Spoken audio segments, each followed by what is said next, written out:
सभी को good evening. मैं मुकेश सर। और मुझे ये फिर दोबारा मेहनत करना पड़ रहा है बच्चों के पीछे, ठीक है। एक्चुअली क्लास 8 का बायोलॉजी का हम वीडियो शूट कर रहे थे। इधर हम पढ़ाने में बिजी थे। अब मोबाइल हीट हो जाने के कारण से वीडियो जो है वो कट गया, मोबाइल मेरा ऑफ हो गया, ठीक है। तो बहुत परेशानी हो रहा है भैया, तो आप लोग मुझे सपोर्ट कीजिए ताकि हम अपना सेटअप और बहुत तरह तरीके से कर सके, ठीक है। तो ये देखिए, जैसे ये अभी हम पढ़ा रहे थे, ठीक है। यहाँ तक हम पढ़ा रहे थे, ठीक है, यहाँ तक हम पढ़ा रहे थे। अब वीडियो जो है ऑटोमेटिक क्या हुआ, वो कट गया, ठीक है। तो ये रहा, चलिए कोई दिक्कत नहीं, इसे हम भाग 2 कर दिए, ठीक है। इसे हम क्या कर दिए, भाग 2 कर दिए, ठीक है। तो भाग 2 हो गया। आप लोग भाग 1 का जो है वो वीडियो शूट हो चुका है, जो मोबाइल हीट हो गया था, बंद हो गया। फिर ये इसे हम भाग 2 लॉन्च कर दिए, ठीक है। तो आप लोग इसे देख लीजिएगा, ठीक है। अब इतना मेहनत से वीडियो शूट करते हैं तो आप लोग का भी रिस्पॉन्स बनता है उस चीज़ को देखना, ठीक है। ये, हाँ, ये पढ़ा रहे थे, ठीक है। ये हो चुका था, ठीक है। ये हो चुका था। अब चलते हैं आगे, ठीक है। ये कोदाल था, ठीक है। तो यहाँ इसको थोड़ा आप समझ लीजिए, ठीक है। ये जो दिया गया था इसमें, कि ये जो दिया गया है, इसको थोड़ा सा आ रहा है ना, हाँ बिल्कुल आ रहा है। तो इसमें दिया गया है कोदाली जो है, ठीक है। कोदाली एक सरल और यह औजार हो जिसका उपयोग खतवार निकालने, मिट्टी को या कोला करने के लिए किया जाता है। इनमें यह लकड़ी एवं लोहे की अच्छा, जिससे यह एक सिरे पर थोड़ी सी मोल्टी बनी हुई रहती है, ठीक है। तो जैसे देखिए ये, ठीक है,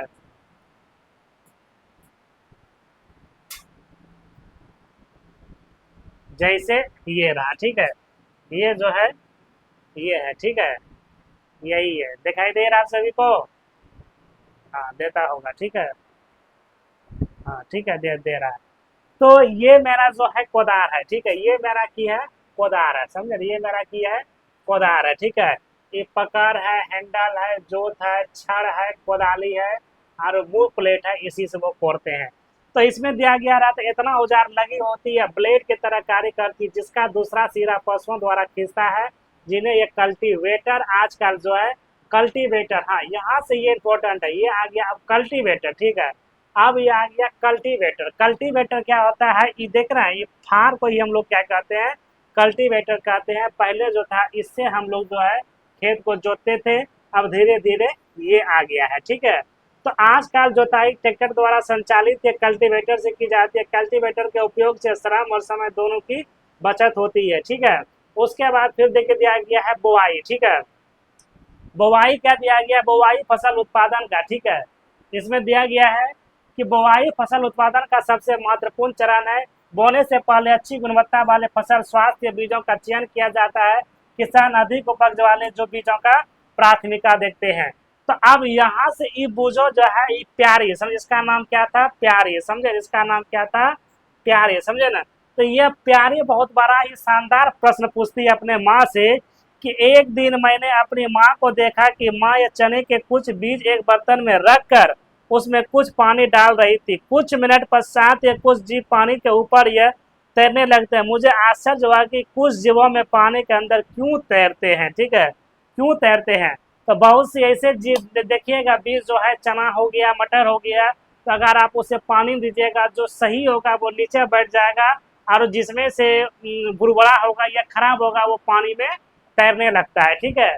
तो ये फिर दिया गया है, फिर इसमें दिया गया है कि एक बीकर लेकर इसे पानी में आधा मारिए, ठीक है, एक मुट्ठी गेहूं को डालिए, फिर इसका उपयोग यह हिलाइए प्रतिदिन, ठीक है। तो अब यहाँ से देखिए आगे की पड़ता है, क्या किसी बीज को जल के ऊपर तैरने लगते हैं, ठीक है, क्या कुछ जीव को जो है उसके ऊपर तैर लगते हैं। हम बताएं ना तैरने लगते हैं, क्या कारण है, देखिए जो बीज पानी में बैठ जाता है वो हल्के होते हैं, ध्यान दीजिएगा, जो बीज पानी में बैठ जाते हैं वो हल्के होते हैं या भारी होते हैं। तो यहाँ से इंपॉर्टेंट क्वेश्चन निकलता है। मान कर चलिए आप एक कटरा लीजिए, ठीक है, एक कटरा में कुछ बीज रखिए, ठीक है। तो बहुत सी बीज ऐसे हैं जो कटरा के नीचे जो है जाके वो बैठ जाएगा, बहुत से ऐसे है जो हल्के रहेगा, ठीक है। फिर कहता है क्षतिग्रस्त बीज या खोखले हो जाते हैं। क्षतिग्रस्त बीज क्या होते हैं, खोखले हो जाते हैं, यही जो है पानी में तैरता है। यानी जो बीज खराब होती है वो पानी में क्या होता है, पुनः तैरने लगता है, ठीक है। अब उसके बाद फिर दिया गया, इसी कारण से ये हल्के होते हैं, अतः ये जल स्तर तैरने लगाते हैं। अच्छे और स्वास्थ्य बीजों के क्षतिग्रस्त बीजों को अलग करने की यह एक अच्छी विधि है।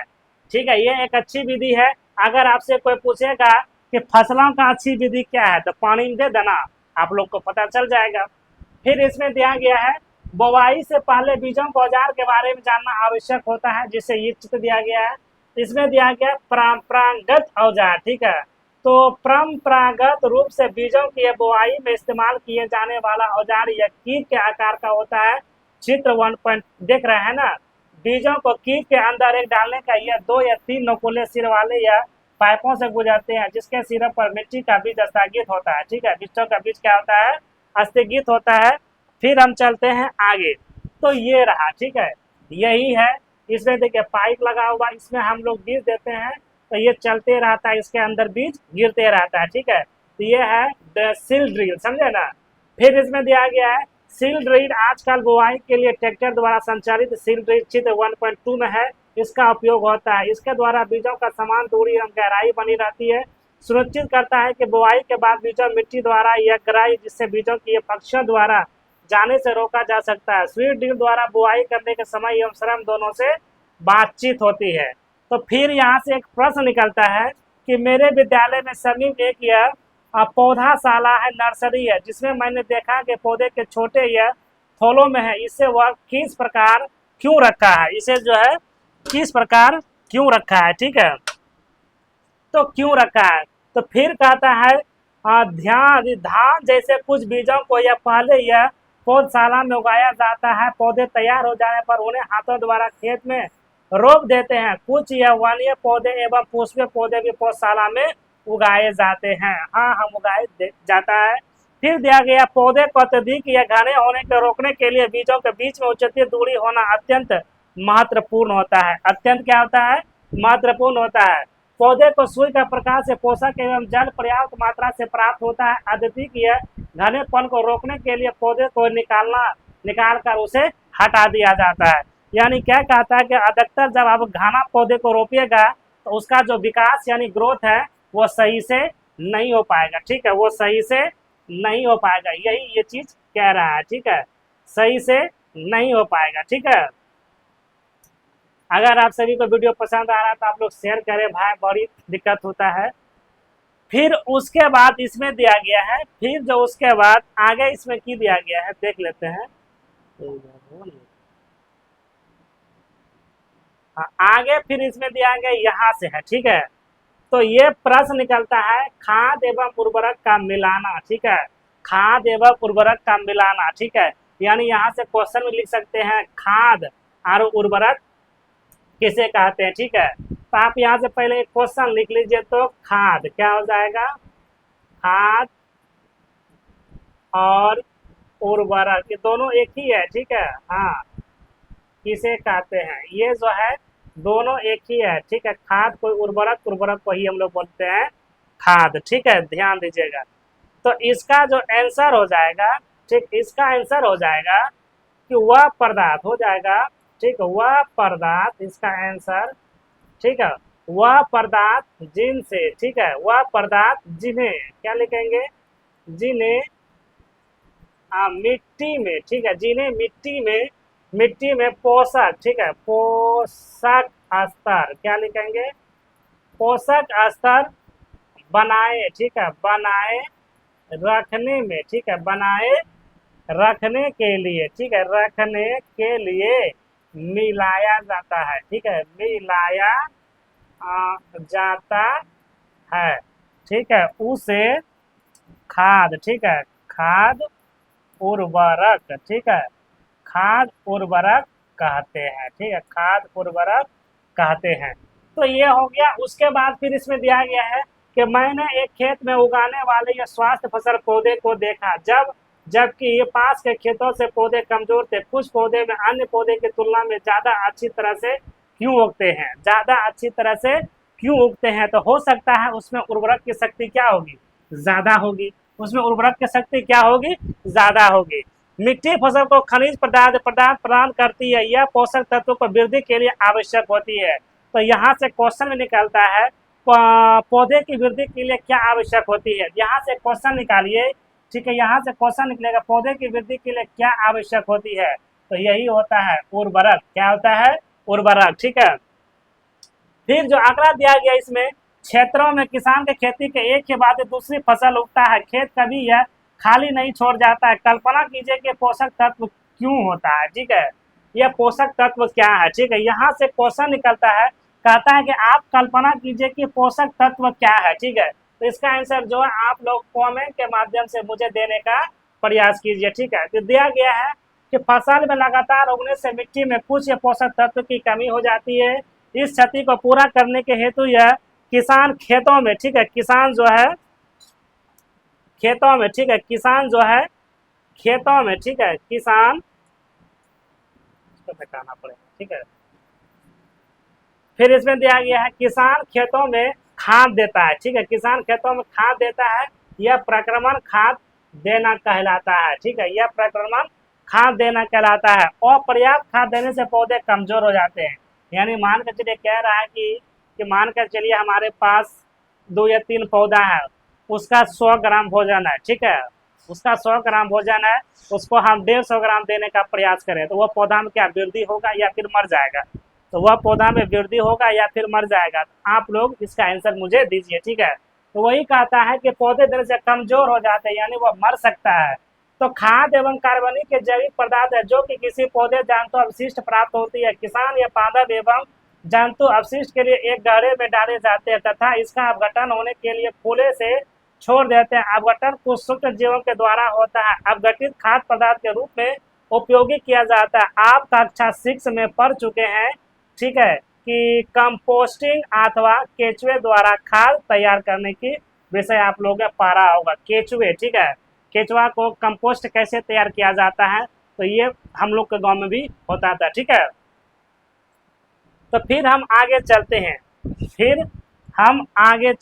ये रहा। ठीक है, ये रहा, इसको हम इधर ला देते हैं। ठीक है, ये रहा। ठीक है, तो उसके बाद फिर हम इसमें जो दिया गया है, ठीक है, हाँ, इसमें जो दिया गया है, इसमें कि दिया गया है मूंग। ठीक है, मूंग अथवा चने के बीज लेकर उन्हें यह अंकुरित करते हैं। इनमें से कुछ एक ही आकार वाले यह तने नवोदित छांट लीजिए। अब यह 3 गिलास अथवा ऐसे ये छिद्र पात्र लीजिए, इन पात्रों पर ABCG में रखिए।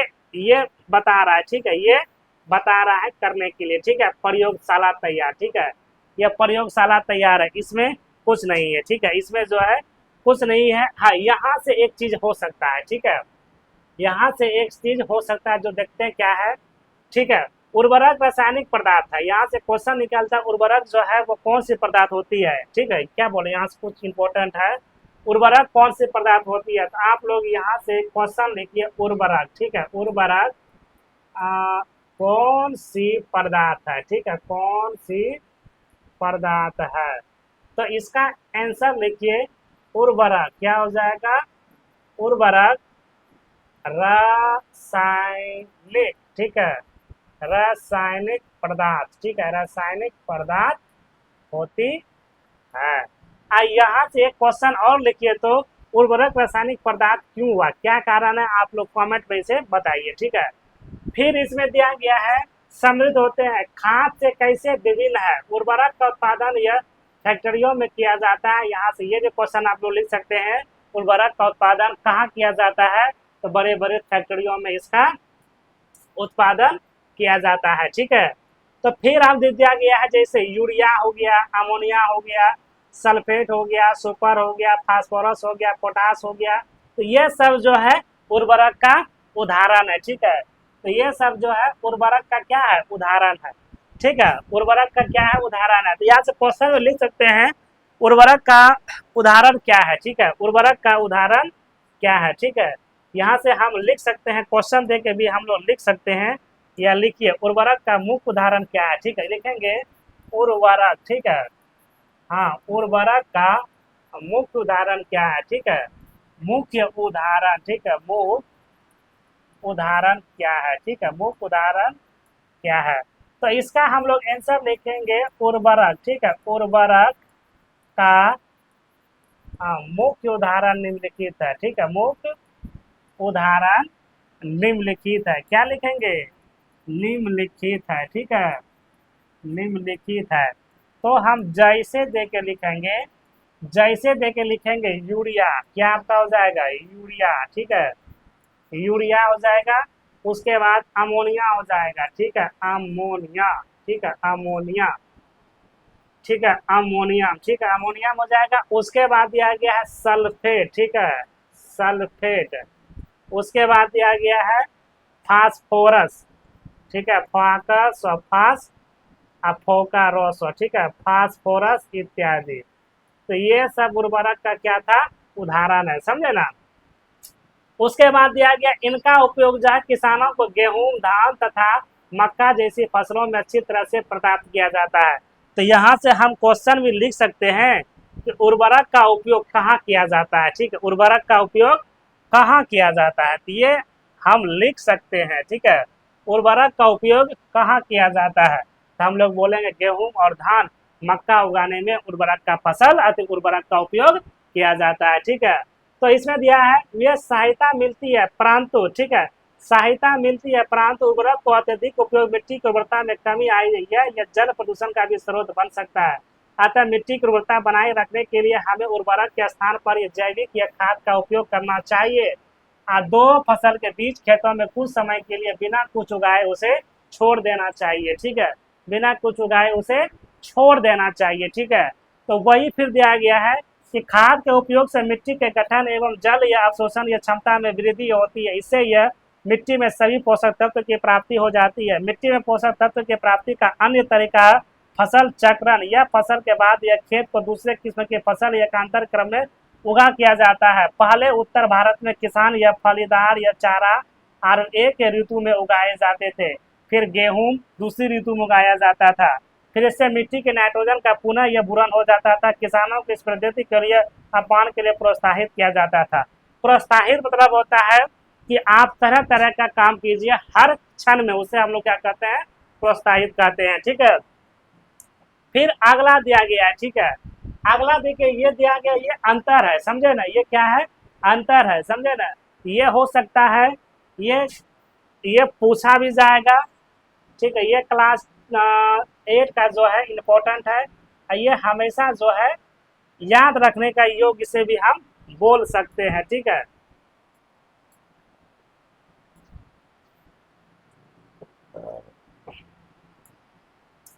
तो देखिए ये है उर्वरक और खाद, ठीक है, उर्वरक और खाद में क्या अंतर है। तो उर्वरक में देखिए दिया गया उर्वरक एक मानव या निर्मित लवण है, ठीक है, उर्वरक को ये मनुष्य द्वारा तैयार किया जाता है। खाद क्या है, खाद एक प्राकृतिक पदार्थ है जो यह गोबर एवं गैसों में अवशोष के विघटन से प्राप्त होता है, ठीक है, गाय के गोबर से। फिर दूसरा दिया है उर्वरक का उत्पादन ये फैक्ट्रिया में होता है, अभी पढ़ाए हैं। फिर खाद जो है इसमें खाद खेतों में बनाई जाती है। उर्वरक से मिट्टी को हार्मोन प्राप्त नहीं होता है, इससे हार्मोन प्राप्त भरपूर मात्रा में होता है, ठीक है। फिर इसमें दिया है उर्वरक में पादप तत्व जो है नाइट्रोजन, फास्फोरस, पोटेशियम प्रचुर मात्रा में होती है। इसमें जो तुलनात्मक रूप से क्या होती है, कम होती है, ठीक है। तो ये सारणी में दिया गया। अब इसका दिया गया खाद के लाभ, ठीक है, यानी खाद के लाभ, यानी हम लोग खेत में जो फसल जब रोपते हैं, जो उसमें खाद छिड़कते हैं, उससे क्या लाभ होता है, ये प्रश्न आप लोग का पूछ रहा है, ठीक है। तो इसमें देखिए दिया गया है जैविक खाद उर्वरक की अपेक्षा यह अधिक ही अच्छी मानी जाती है। इसका मुख्य कारण निम्नलिखित है। तो पहला देखिए दिया गया इससे मिट्टी की जल स्थारण की क्षमता में वृद्धि होता है। दूसरा, इससे मिट्टी के बुरबुरी एवं यह श्रांत हो जाती है, जिसके कारण से गैसीय विन्यास सरलता होती है। फिर इससे मित्र जीवाणु की संख्या में वृद्धि हो जाती है। इससे जैविक या खाद्य पदार्थ मिट्टी का गठन में सुधार आता है। ये सब होता है खाद का लाभ से, समझे ना, खाद के लाभ से। तो यहाँ से आप लोग क्वेश्चन भी लिख सकते हैं खाद का क्या लाभ है, ठीक है। तो यहाँ से आप क्वेश्चन भी से लिख सकते हैं खाद का क्या लाभ है। तो खाद का क्या लाभ है, इसका आंसर लिखेंगे खाद का निम्नलिखित लाभ है। तो ये आपका 1 नंबर हो जाएगा, ये 2 नंबर हो जाएगा, ये 3 नंबर हो जाएगा, ये 4 नंबर पॉइंट हो जाएगा, ठीक है। तो जब आप इसे लिखिएगा, ठीक है, इसका लिखिएगा तो ठीक है, खाद का, ठीक है, खाद का निम्नलिखित कारण है, क्या है, निम्नलिखित कारण है, ठीक है, निम्नलिखित कारण है। तो आंसर आप सभी का ये हो जाएगा, ठीक है, आंसर जो है ये आप सभी का हो जाएगा, ठीक है। उसके बाद हम लोग बढ़ते हैं आगे, ठीक है, उसके बाद हम लोग बढ़ते हैं आगे सिंचाई, ठीक है। ये क्या आ गया आप सभी का सिंचाई, ठीक है। ये क्या आ गया?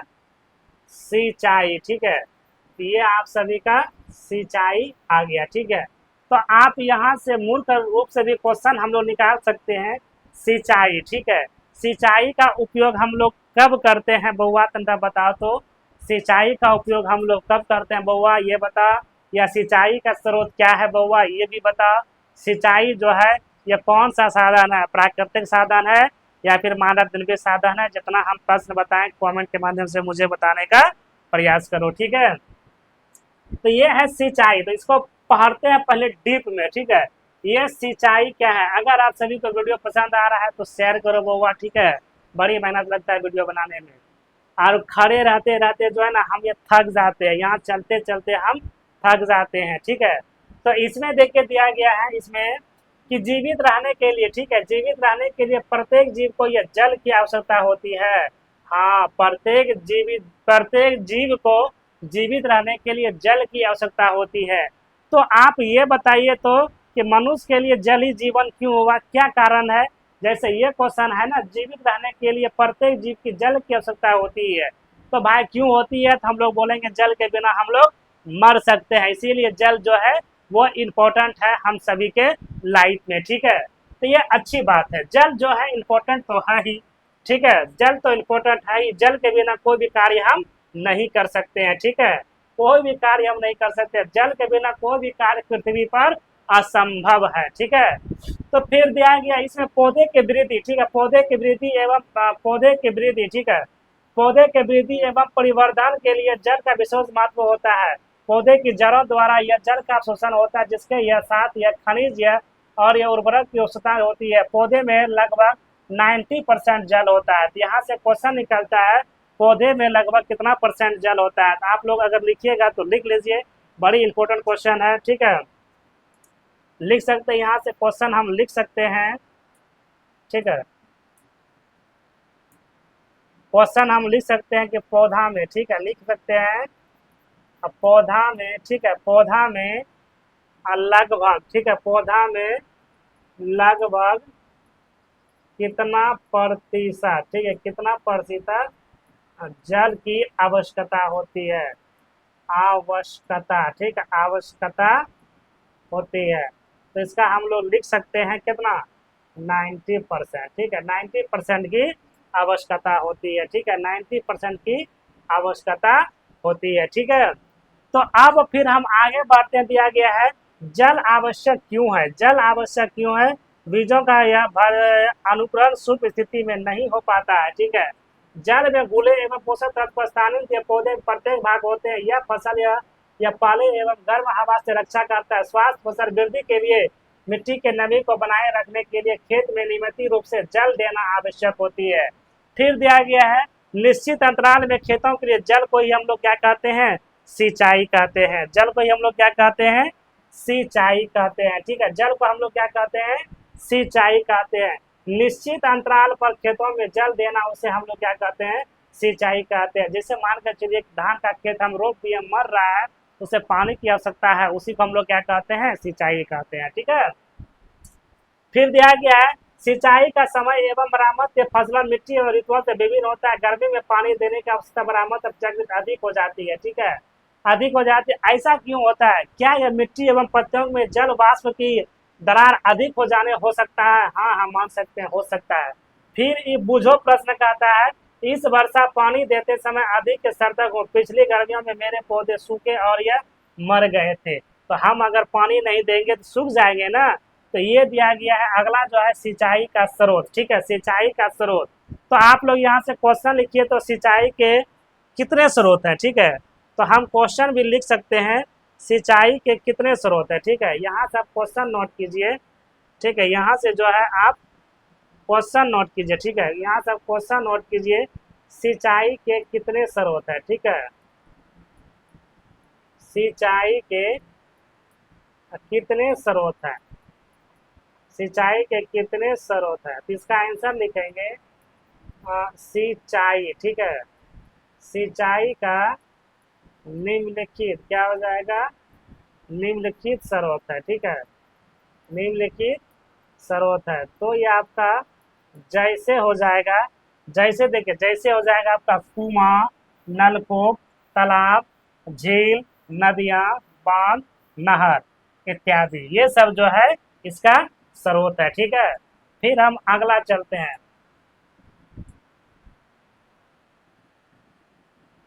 फिर हम अगला चलते हैं। ठीक है, ये रहा अगला। ठीक है, ये रहा अगला। ठीक है, ये सिंचाई का जो है पारंपरिक तरीके होते हैं। ठीक है, तो इसमें दिया गया है सिंचाई के प्रारंभिक तरीके। ठीक है, सिंचाई के प्रारंभिक तरीके।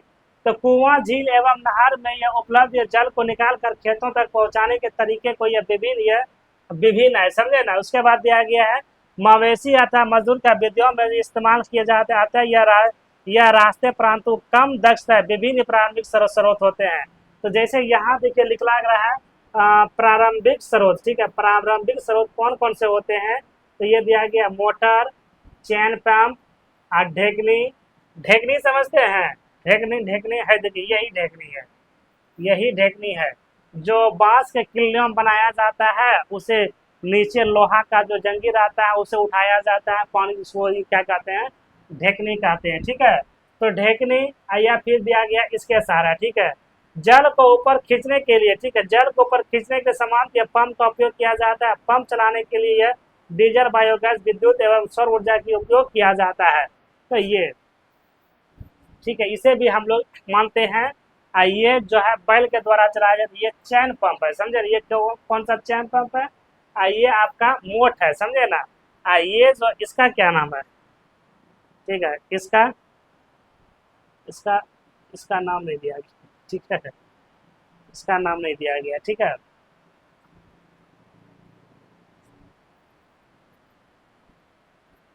तो फिर चलते हैं आगे। ठीक है, आगे देखते हैं की है।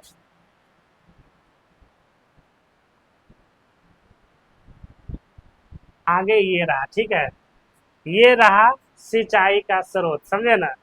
ये रहा सिंचाई का स्रोत। ठीक है, ये रहा आप सभी का सिंचाई का स्रोत। तो इसमें देखिए तो की दिया गया है सिंचाई की आधुनिक विधियां।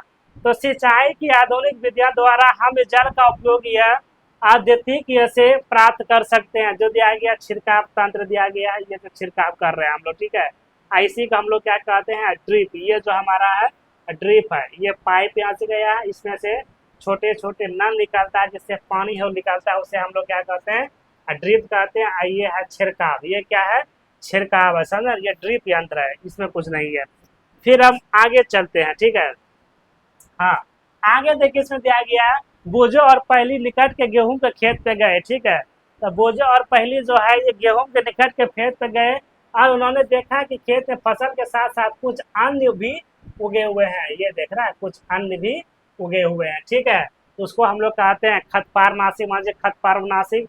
ठीक है, क्या यह अन्य पौधा विशेष उद्देश्य के लिए उगाए जाते हैं, नहीं। अगर हम लिखेंगे, अगर हम उगा रहे हैं धान, तो धान में अगर कुछ भी कीटनाशक उड़ जाएगा या खतपार उड़ जाएगा, खरपतवार। ठीक है, खरपतवार नाशी।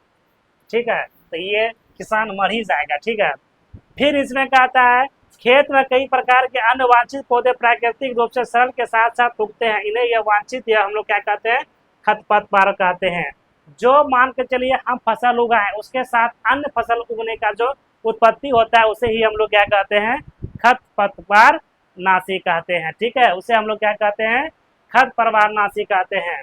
तो खरपतवार को हटाने को हम लोग क्या कहते हैं, निराई कहते हैं, यानी चूनते हैं, जो निराई कहते हैं। आवश्यक है कि क्योंकि खरपतवार या जल या पोषक या जगह और या प्रकाश के स्वाद कर फसल की वृद्धि पर प्रभाव डालते हैं। कुछ खरपतवार या कटाई से भी बांध डालते तथा मनुष्य या पशुओं के लिए वैशाली भी हो सकते हैं। खरपतवार को हटाने एवं उनकी वृद्धि को नियंत्रण करने के लिए किसान विभिन्न तरीके से अपनाता है। फसल उगाने से पहले खेतों को जोतने के खरपतवार या उखाड़ने एवं हटाने की सहायता मिलाती है, जिससे खरपतवार या के पौधे, ठीक है, जिससे खरपतवार के पौधे, ठीक है, जिससे जो दिया गया है खरपतवार के पौधे जो है वो सूखे मर जाते हैं और यह मिट्टी मिल जाते हैं। खरपतवार हटाने का सर्वोत्तम समय जो उनमें से यह पुष्पान एवं बीज को बनाने से पहले होता है। खरपतवार पौधे को हाथ से जड़ सहित उखाड़ कर अथवा भूमि के निकट से काट कर समय पर यह हटा दिया जाता है, जिसे हम लोग क्या कहते हैं, खुरपी और खैरा की सहायता जिसे अलग किया जाता है। जिसे मान के धान का खेती हो रहा है ना, उसका सिंचाई होगा तो उसमें जितना भी होगा कचरा होगा तो उसको धान को ऐसे फलका फलका के सारा घास को अलग करेगा और अड्डा पे उसे रख देगा, जिसे हम लोग अभी गाँव समाज उसके हम लोग कहते हैं केराई। क्या कहते हैं उसे हम लोग, केराई। और इसमें दिया गया है कुंची, इसमें अभी कुंची नाम न पड़े उसे हम लोग क्या कहते हैं, केराई। ठीक है, इसमें दिया गया था अभी कुंचित, इसका नाम यहाँ पढ़े हम सर्वोत्त माना जाता है। ठीक है, तो उसका क्या नाम था, हाँ, सूखे पड़ जाते हैं खरपतवार डालने के सर्वोत्तम समय पुष्पान, ये है। ठीक है, पुष्पान, इसको हम लोग कहते हैं केराई। फिर रसायनक का उपयोग से खरपतवार नियंत्रण किया जाता है, जिन्हें हम लोग खरपतवार नाशिक भी कहते हैं। तो आप लोग यहाँ से ये क्वेश्चन को जो है ना नोट कर सकते हैं कि खरपतवार नाशिक किसे कहते हैं। ठीक है, खरपतवार नाशिक किसे कहते हैं, आप लोग यहाँ से क्वेश्चन भी इसका लिख सकते हैं। ठीक है, क्वेश्चन भी इसका लिख सकते हैं, लिखिए तो इसका क्वेश्चन। ठीक है, खरपतवार नाशिक किसे कहते हैं। ठीक है, खरपतवार नाशिक किसे कहते हैं। ठीक है, इसका क्वेश्चन लिखिए, तो यही हम लिख देते हैं इसका। ठीक है, चलिए यहाँ से आप क्वेश्चन लिखिए तो खरपतवार, ठीक है, खरपतवार नाशी, ठीक है, खरपतवार नाशी किसे कहते हैं, किसे कहते हैं। तो इसका आंसर देखिए हम लोग लिखेंगे, आंसर में हो जाएगा रसायन। क्या हो जाएगा, रसायन। ठीक है, हो जाएगा रोसाका।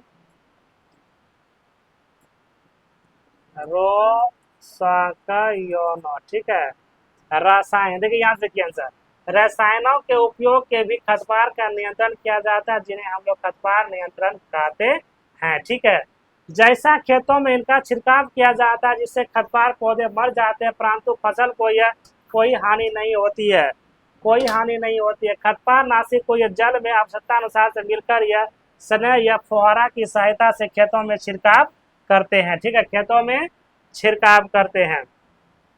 तो फिर इसमें अगला जो फिर दिया गया, इसमें फिर यहाँ से प्रश्न निकलता है खरपतवार नाशी का प्रभाव। ठीक है, प्रभाव इसको छिड़काने वाले व्यक्ति, ठीक है, छिड़काने वाले व्यक्ति पर भी पड़ता है। हाँ, व्यक्ति पर भी पड़ता है। ठीक है, तो उसके बाद इसमें दिया गया है कि जैसे पहले बताया गया, खरपतवार में वृद्धि के समय यह पुष्पान एवं बीज बनने से पहले ही खरपतवार नाशी का छिड़काव करते हैं। खरपतवार नाशी का छिड़काव से किसान को स्वास्थ्य पर भी प्रभाव पड़ सकता है, अतः इन्हें रासायनिक प्रक्रिया का पूरा ध्यान पूर्वक रखना चाहिए। छिड़काव करते समय उन्हें अपना मुंह एवं कपड़े से नाक को जो है ना ढकना चाहिए। ठीक है, नाक को ढकना चाहिए ताकि उसमें जो भी बैक्टीरिया और कुछ भी होती है तो वो शरीर पे नहीं पड़ना चाहिए। ठीक है, उसके बाद ये दिया गया है कटाई। ठीक, उसके बाद दिया गया ये कटाई।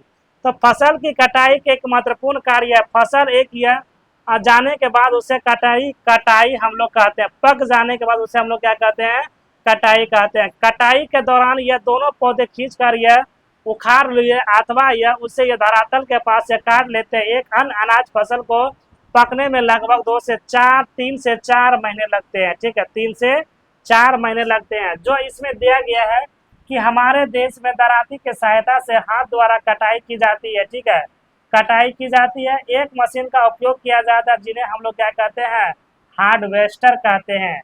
जो धान काटने वाला बड़े बड़े मशीन को हम लोग क्या कहते हैं, हार्वेस्टर्स कहते हैं। ठीक है, फिर इसमें दिया गया है, इसमें से आगे फिर दिया गया है कि कटाई की फसल को बीज के दौरान, ठीक है, बीजों के दौरान यह भूसे से अलग करना होता है, जिसे हम लोग क्या कहते हैं, थ्रोसिंग भी कहते हैं। यह कार्य जो है क्लाम्बर मशीन के सहायता से किया जाता है। तो ये देखिए, ये दराती है, समझे ना, दराती। ठीक है, अब देखिए ये दराती भाषा है, समझे ना, ये जो है दराती। ठीक है, दराती भाषा को मूर्ख भाषा हम लोग कहते हैं कचिया। ठीक है, क्या कहते हैं, कचिया। ये जो है देहात का सबसे महत्वपूर्ण और औजार इसे हम लोग मान सकते हैं धान को काटने के लिए, ठीक है, धान गेहूं या फिर अन्य पदार्थ को काटने के लिए, ठीक है। फिर हम चलते हैं अगला प्रश्न, ठीक है, फिर हम चलते हैं, ये रहा अगला, ठीक है, यही देखिए हार्वेस्टर है, समझे ना, ये क्या है, हार्वेस्टर है। तो इसके द्वारा किया जाता है, यहाँ दिया इसके द्वारा किया जाता है, चित्र 1.8 में देखेंगे, ये जो है हार्वेस्टर है, जो वास्तव में हार्डवेयर ऑफ मशीन को संयुक्त किया जाता है, खेतों को यह फटक दिया जाता है। कटाई के बाद कभी कभी तने पे या कपड़े या खेत में ही हो जाते हैं, जिन्हें किसान ये जला देते हैं। पाली उन टुकड़ों को खेत में जलाने के कारण चिंतित की जाती है, इससे प्रदूषण या खेती की कड़ी फसल में उगाना होती है, जिसे हम लोग अलग करते हैं। चित्र देखिए ये दिया गया है, ठीक है, ये दिया गया है, ठीक है, ये दिया गया है। उसके बाद फिर इसमें कहता है कटाई का पश्चात, ठीक है। अब ये देखिए आ रहा है भंडारण। तो भंडारण मतलब होता है, यहाँ से क्वेश्चन निकलता है कि हमें अनाजों का भंडारण क्यों करना चाहिए, हमें अनाजों का भंडारण क्यों करना चाहिए, ठीक है, ये क्वेश्चन इंपॉर्टेंट है।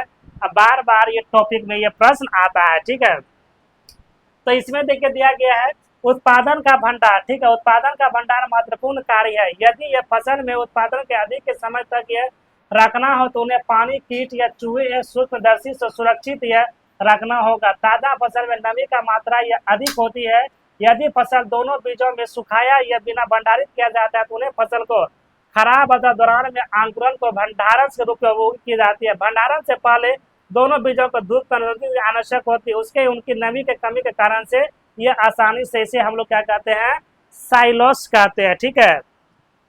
फिर ये रहा उसका जो है अगला प्रोसेस, ठीक है, तो ये रहा उसका अगला प्रोसेस। तो यहाँ पे जो चीज दिया गया है आप लोग इसे बारी बारी से समझने का क्या करेंगे, प्रयास करेंगे, ठीक है, बारी बारी जो है समझने का प्रयास करेंगे। तो यहाँ से देखिए एक चीज दिया गया है, आप इसे नोट कीजिएगा। एक चीज यहाँ पे दिया गया है क्या, कि जंतुओं से भोजन, ठीक है, जंतुओं से भोजन, ठीक है, यानी ये कहता है कि अपनी या अपनी अध्याय पुस्तिका निम्नलिखित तालिका में पूरा कीजिए। जैसे ये खाद है, दूध है, हम पानी दे देते हैं, या फिर चावल दे देते हैं, या फिर सब्जी दे देते हैं। तो वो स्रोत पूछ रहा है, जैसे दूध, गाय हो गया, भैंस हो गया, बकरी हो गया, उठने ये दूध प्राप्त हुआ, ठीक है। तो इसके बारे में ये कहता है हमें लिखने के लिए, ठीक है, इसके बारे में हमें कहता है लिखने के लिए, ठीक है।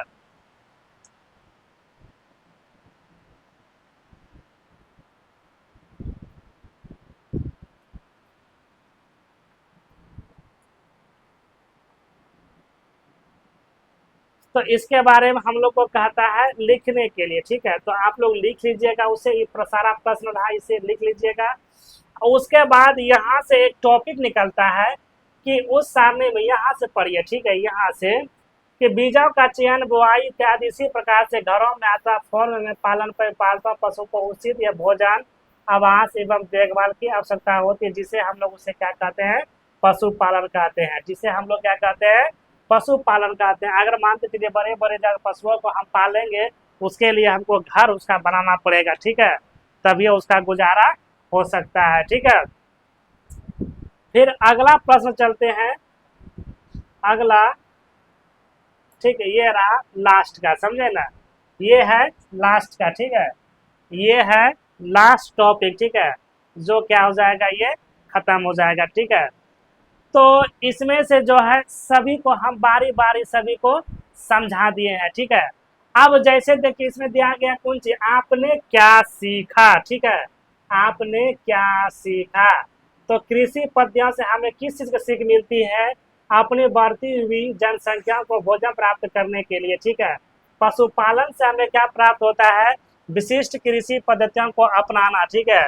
फिर फसल से क्या मिलता है, किसी स्थान पर उगे जाने वाले एक ही प्रकार के पौधे को हम लोग क्या कहते हैं, फसल कहते हैं। उसके बाद ये है उर्वरक, ठीक है, उर्वरक। तो भारत के फसलों में ऋतु के आधार पर हमें दो वर्गों में बांटा गया, रबी और खरीफ, इसका परिभाषा हम दिखा दिया है। फिर कहता है भंडारण, जोताई करके मिट्टी तैयार करना, उसे समतल करना आवश्यक, इसे कार्य के लिए हम पालन पोषण किया जाता है। तो ये सब जो है कटाई, सिंचाई, खरीफ, खाद, हल, रबी, बीज, साइलोज, बुआई, भंडारण, थ्रेसिंग, कटपार, नासिक और ये फटकना, ठीक है। तो ये सब टॉपिक में था, समझे ना, ये सब टॉपिक में था। जो सारा पढ़ा के हम खत्म कर दिए हैं। अब यहाँ से है उचित शब्द को छांटिए और लिखिए। एक ही स्थान पर एक ही प्रकार के बड़ी मात्रा में उगाए जाते हैं, उसे हम लोग क्या कहते हैं, उसे हम लोग क्या कहते हैं। तो इसका आंसर जो है आप लोग दीजिए, ठीक है। इसका क्वेश्चन देखिए कितना बढ़िया है कि एक ही स्थान पर एक ही, ठीक है, एक ही स्थान पर एक ही प्रकार के बड़ी मात्रा में उगाए जाने वाले पौधे को हम लोग क्या कहते हैं, तो फसल कहते हैं। क्या हो जाएगा, फसल कहते हैं। क्या हो जाएगा, फसल कहते हैं, ठीक है।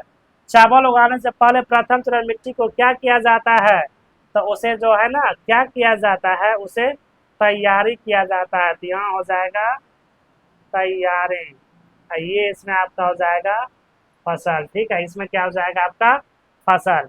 तो सारा टॉपिक हम पढ़ा के ख़त्म कर दिए हैं। अगर आप सभी को मेरा वीडियो पसंद आया होगा तो प्लीज़ आप लोग एक शेयर ज़रूर कीजिएगा। अगर आप लोग मुझे फेसबुक पे देखते हैं तो फॉलो कीजिएगा। अगर आप मुझे इंस्टाग्राम पे देखते हैं तो फॉलो कीजिएगा। अगर आप लोग मुझे यूट्यूब पे वीडियो देख रहे हैं तो जाते जाते भैया यही बोलेंगे कि मुझे थोड़ा सपोर्ट कीजिए, इसका EMI अधिक मात्रा में है, ठीक है। तो फिर मिलते हैं नेक्स्ट वीडियो में, तब तक के लिए जय हिंद, बाय। वीडियो कैसा लगा होगा आप लोग कमेंट के माध्यम से मुझे बताने का प्रयास कीजिएगा। थैंक यू, फिर मिलते हैं नेक्स्ट वीडियो में।